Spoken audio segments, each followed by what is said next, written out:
The village of Elowin lay cradled in a valley shaped by time's gentle hand, surrounded by emerald forests and silvered hills.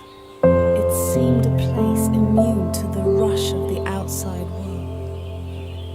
Its people moved through life with a rhythm as steady as the seasons, their stories tied to the land as firmly as the roots of the ancient oaks that towered above their homes. Yet on this night, the familiar comfort of the ordinary fractured, giving way to a silence so profound it seemed to pull the stars from the heavens. It began with the sky. Twilight descended early, smudging the horizon with an unnatural inkiness. The stars, which usually blinked into life one by one, faltered and faded, leaving the heavens as empty as a forgotten dream. In the tavern, murmurs grew uneasy. Children tugged at their mothers' skirts, their questions silenced by quick, nervous glances skyward. Even the crickets, ever faithful in their nightly serenade, fell quiet, their absence more unsettling than any sound could have been.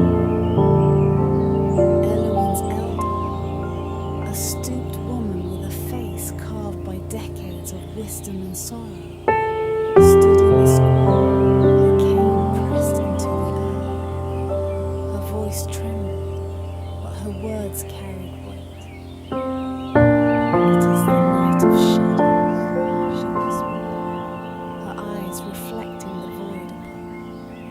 The old story spoke of this, when the light flees the world, and the air grows heavy with secrets. This is no mere night, my friend. It is the threshold. The villagers, though practical folk, felt the truth in her word. It was not fear they felt, but a peculiar kind of awe, as if the very fabric of their reality had begun to fray.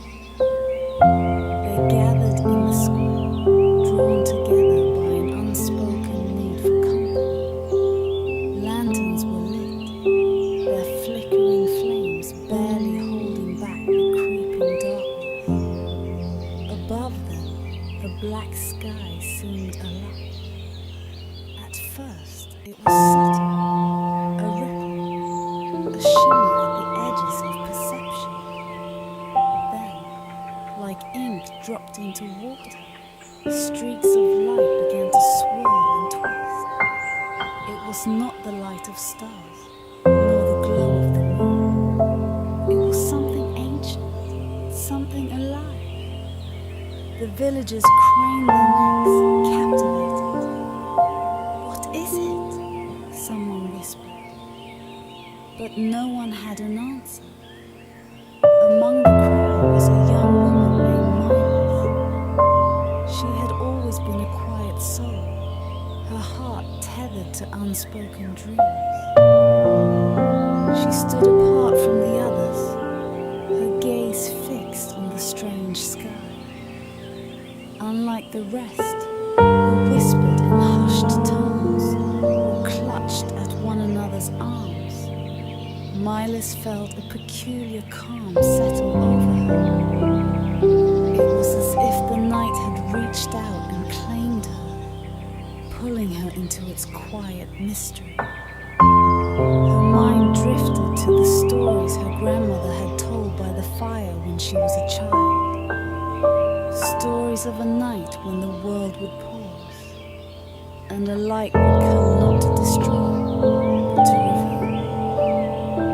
A light, her grandmother had said, that shows what the heart has forgotten. The memory sent a shiver through Malis, though she could not explain why. Hours passed, or perhaps only minutes. Time seemed unmoved. The villagers stood together, their breaths mingling in the cool air, their faces turned upward. Then it happened. A sound, soft and melodic, floated down from the heavens. It was not music, not truly, but something deeper. A vibration that resonated within their bones, their very souls. The villagers froze, their hearts racing. Above them, the rippling lights coalesced into a single point of brilliance. And from that point, the sky exploded. It was not an explosion of fire or chaos, but of color and life. Radiant bursts of light spiraled outward, painting the darkness with hues the villagers had never seen before. Greens that shimmered like the first spring leaves kissed by sunlight. Blues as deep as the ocean, though no one in Elwyn had ever seen one. Golds that seemed to sing with the promise of dawn. The villagers gasped, their fear forgotten. For in that moment, the ordinary had been swept away, replaced by a sense of wonder so profound it brought tears to their eyes. And yet, amidst the beauty, there was something else, something they could not yet name. For this was no mere spectacle. The enchanted night had begun, and with it, the veil between the seen and the unseen had begun to lift. The fireworks of colour had not yet faded when she appeared. At first, she was nothing more than a glimmer on the edge of sunlight, a flicker of light dancing among the impossible hues that adorned the sky. But as the villagers watched, spellbound, the glimmer grew brighter, taking shape against the swirling backdrop of enchantment. She descended slowly, as if carried by the breath of the wind itself. Her form was diminutive, no taller than a child's handspan, yet she radiated an otherworldly presence that filled the square. Her wings, delicate as frost on a winter morning, shimmered with a light that seemed to come from within. Each movement they made left trails of silvery luminescence that lingered in the air, like the tail of a shooting star. The villagers stood frozen, their gazes fixed on the figure as she hovered above them. Her features were impossibly perfect, her skin like moonlight made flesh. Her eyes, wide and luminous, held a depth that seemed to pierce through time itself.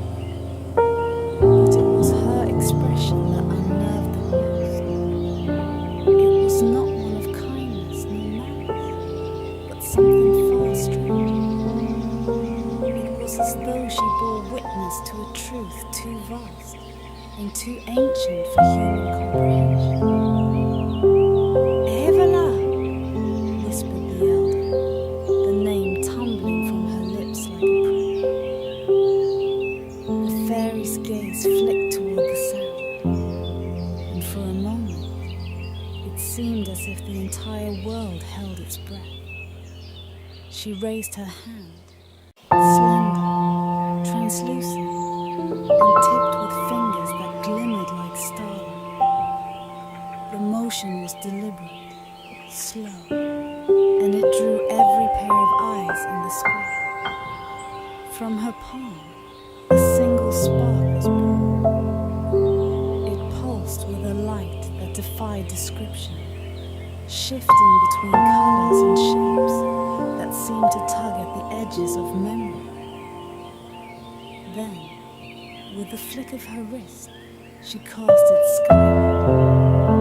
The spark soared high into the night, and as it reached its zenith, it erupted. The fireworks began anew, but these were unlike any that had come before.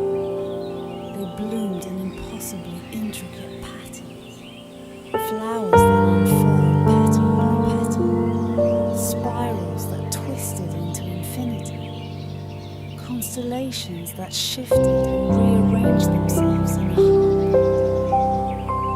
Each burst of light painted the sky with images that seemed almost familiar, as though they were fragments of forgotten dreams.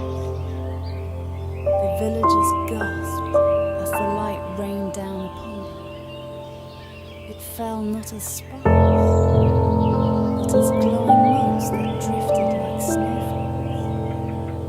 Where they touched skin, a peculiar warmth spread, not physical, but something deeper, something that stirred the soul. It began with whispers. At first, the villagers thought it was the wind, but the sound grew stronger, clearer. It was not speech, not truth, but the echo of thoughts, emotions, and memories. They were not their own memories, at least not at first. A child reached out to catch one of the motes, and as it landed on her palm, her face lit up with wonder. "I remember," she murmured, her voice trembled. "The stories Mama used to tell me, I had forgotten." The murmurs spread through the crowd as one by one, the villagers were touched by the light. A farmer fell to his knees, tears streaming down his face. Her voice, he choked out. I can hear her voice again, my mother's lullaby. The blacksmith stared at his hands, his expression one of stunned disbelief. "I remember the day I first held a hammer," he whispered. "My father was there. He was proud of me." The fairy, Evelyn, hovered silently above them, her wings beating a slow, steady rhythm. She did not speak, but her presence was a message in itself. She was not there to explain, nor to comfort. She was there to open the doors they had locked within themselves, to illuminate the shadows they had forgotten.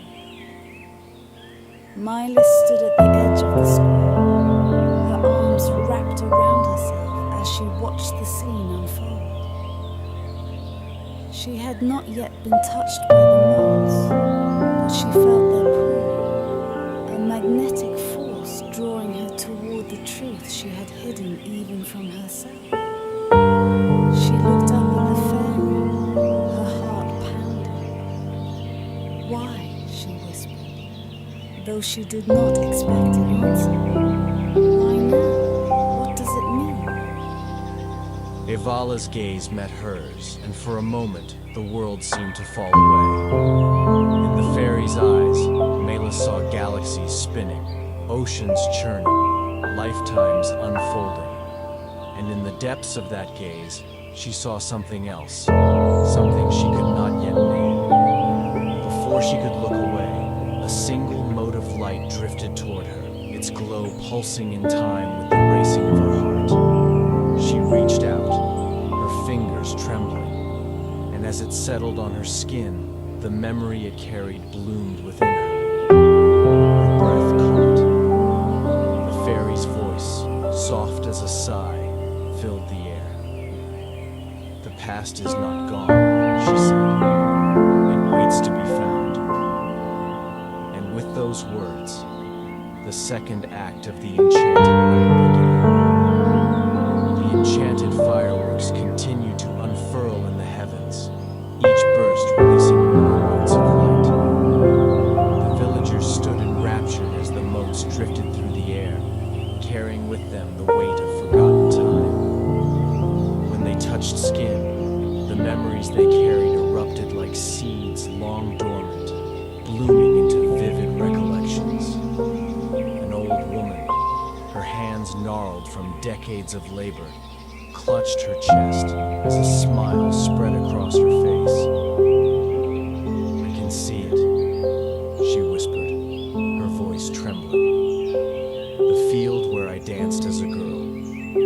scent of wildflowers, the sound of the stream. Tears welled in her eyes, and she laughed, a sound as pure as sunlight breaking through clouds. Nearby, a young man stumbled backward, gripping the edge of a fountain to steady himself. His face was pale, his breaths ragged. I remember my father's voice, he stammered, his words thick with emotion. I had forgotten how he used to call my name. He looked skyward, his expression torn between joy and anguish. Why did I forget? The air buzzed with energy, the motes weaving their way into the hearts of the villagers, pulling loose memories long buried beneath the weight of time and sorrow. But the memories were not all light and joy. A man in his middle years fell to his knees, his head bowed as he clutched a hand to his mouth. "No," he whispered, shaking his head. "Not that. Please." He saw the face of a friend he had betrayed, the sharp sting of his own cowardice slicing through him like a blade. The weight of the memory bore down on him, but even as he wept, there was something cleansing in the release.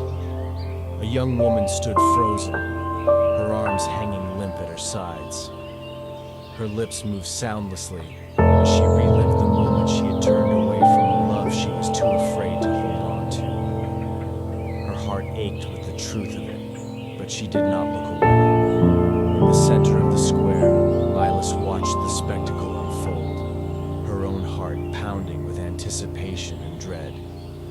She had seen the joy and the sorrow etched onto the faces of her neighbors, and she could feel the pull of the motes, as inevitable as the tide. She knew one would find her soon. Then it did. The mote that touched her was smaller than the others, its light softer, but its impact was no less profound.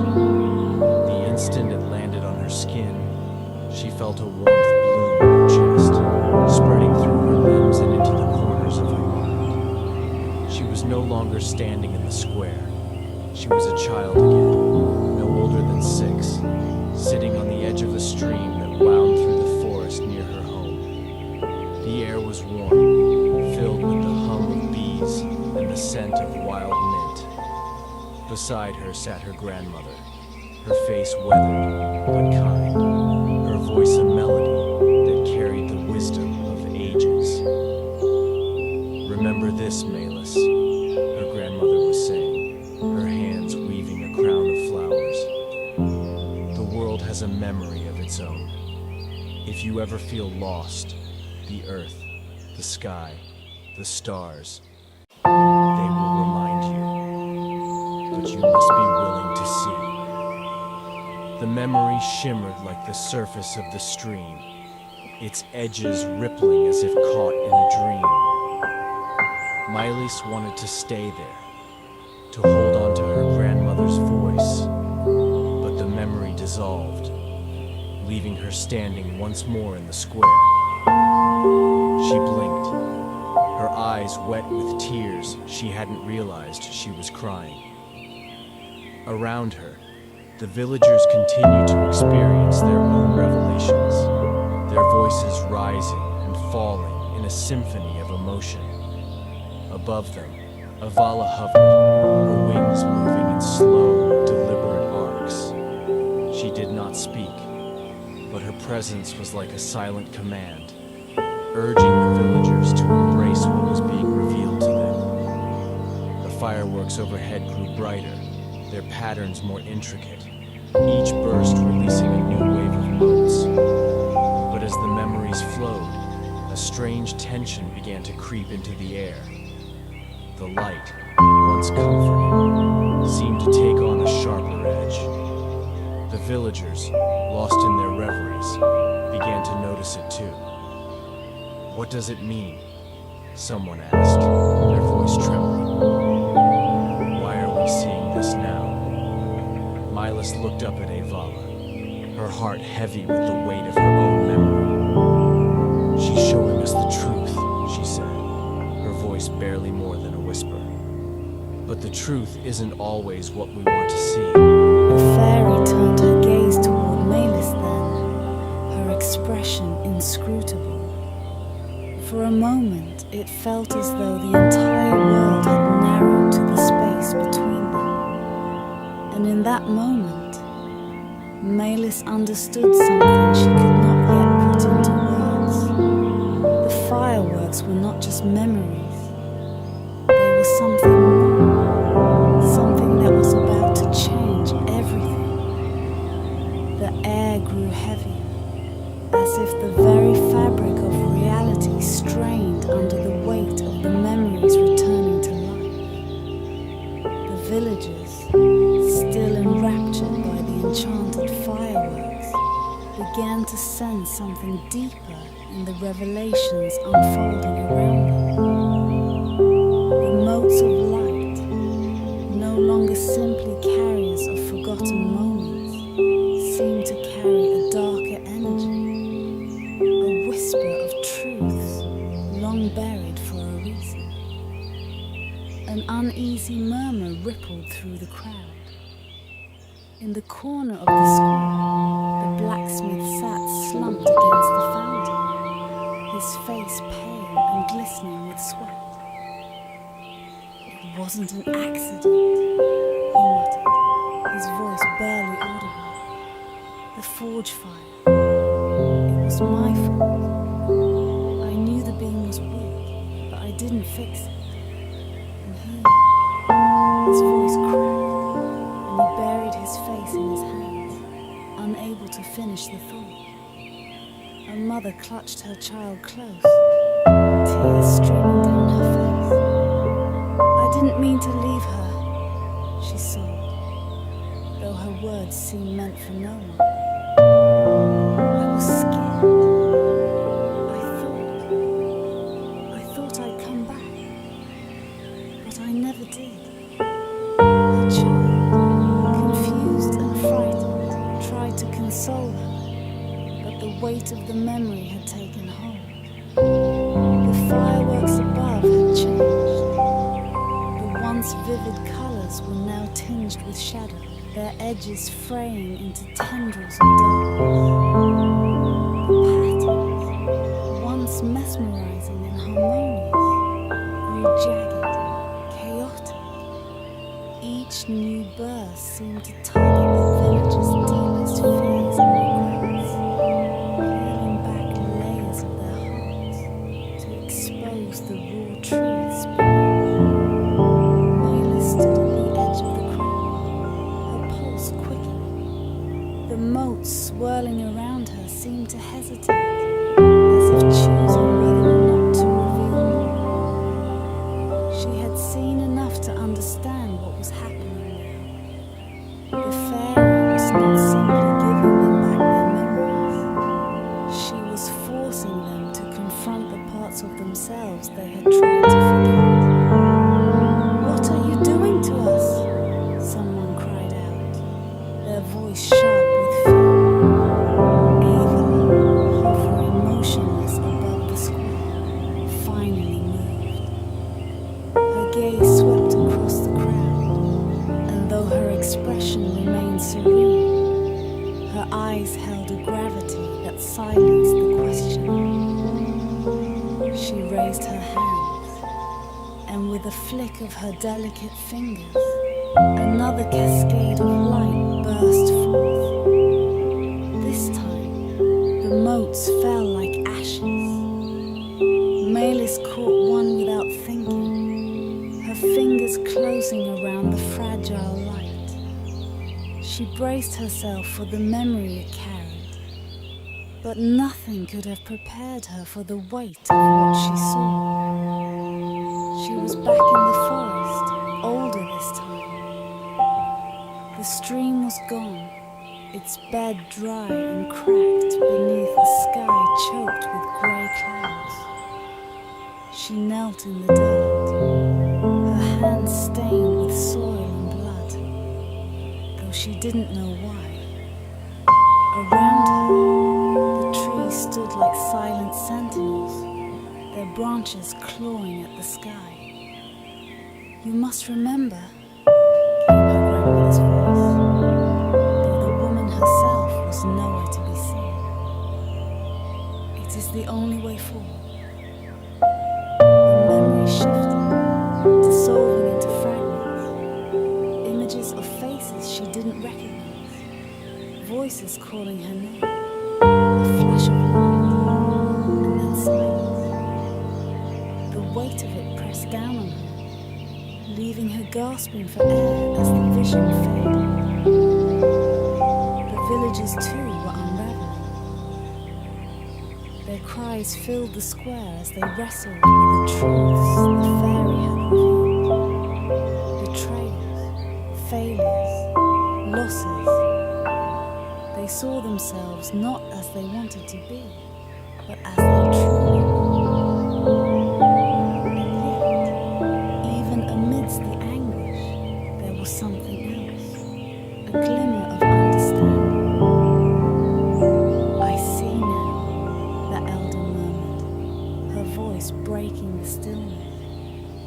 She stood tall, her frail frame seeming to draw strength from the realization.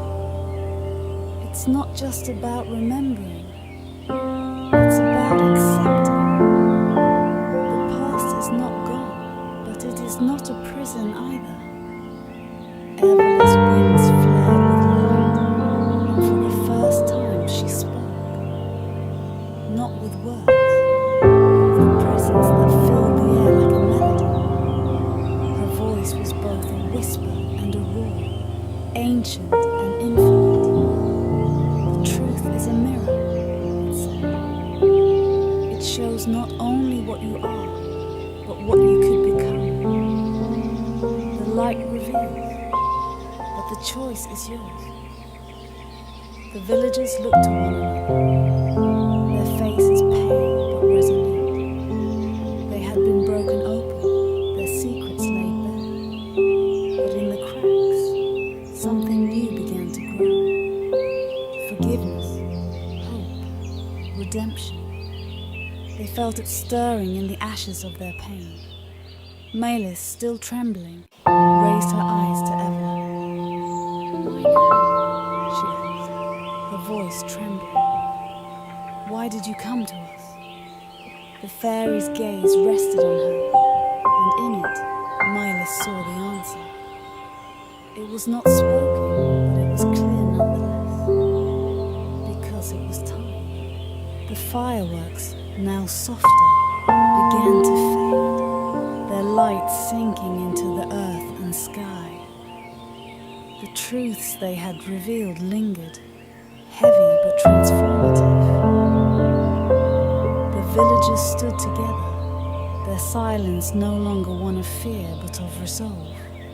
The night was not over, but the dawn was beginning to stir. The first blush of dawn crept into the sky, timid and unsure, as if reluctant to disturb the lingering enchantment of the night. The villagers stood in the square, their faces illuminated by the soft fading light of the fairy's fireworks. The air was thick with the weight of what they had seen, what they had felt. The silence that hung over them was no longer oppressive, but reverent, a shared understanding of the transformation they had undergone.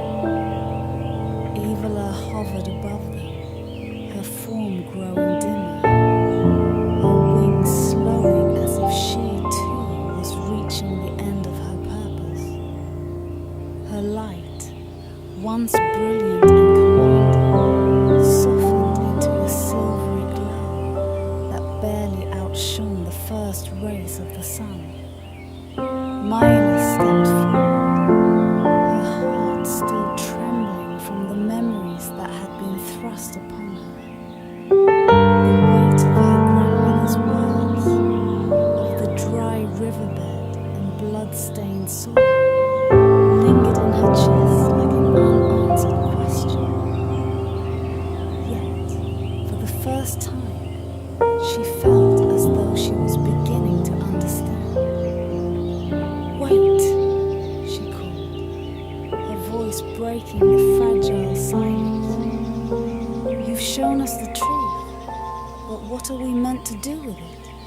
How do we move forward? The villagers turned their gazes toward the fairy, their faces etched with the same question. The pain they had faced, the revelations they had endured. It had broken something in each of them, but in the breaking, there was the promise of something new. Evala turned her eyes to Mayalis. In them was the weight of countless lifetimes, of secrets born across ages.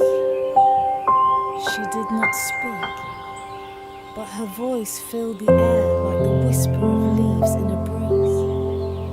The light has revealed what was hidden, her presence seemed to say. But the journey forward is yours to make.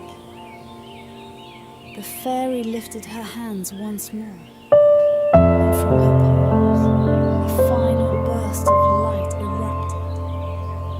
Unlike the fireworks before, this light was soft and steady, a wave of silvery radiance that swept through the square and over the hills. Wherever it touched, the land seemed to stir. Flowers unfurled their petals.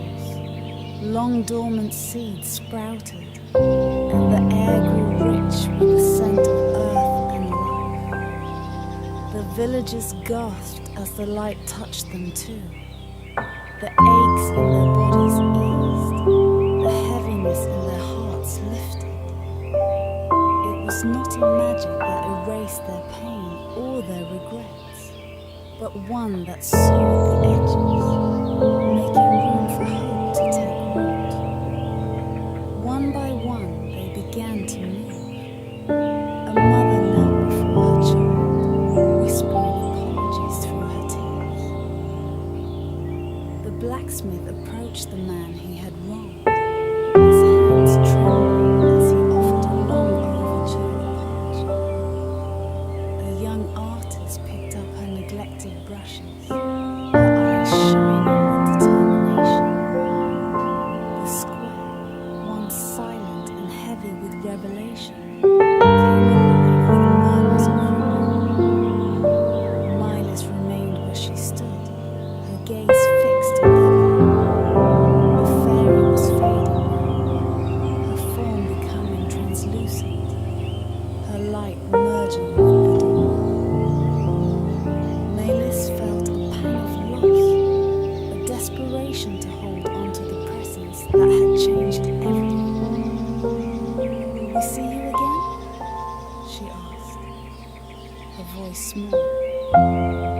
Avala's gaze lingered on her, and for a moment, Malis thought she saw the hint of a smile, a flicker of something ancient and knowing. Then, the fairy spoke, her voice a melody that resonated in the deepest corners of Malis's soul. I am always here, she said, in the light of the stars, in the whispers of the wind, in the truths you carry within. Remember, and I will never be far.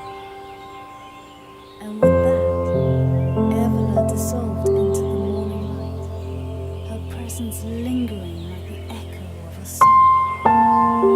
The villagers stood in the square, bathed in the first full rays of the sun. The enchantment of the night had passed, but its effects lingered in their hearts.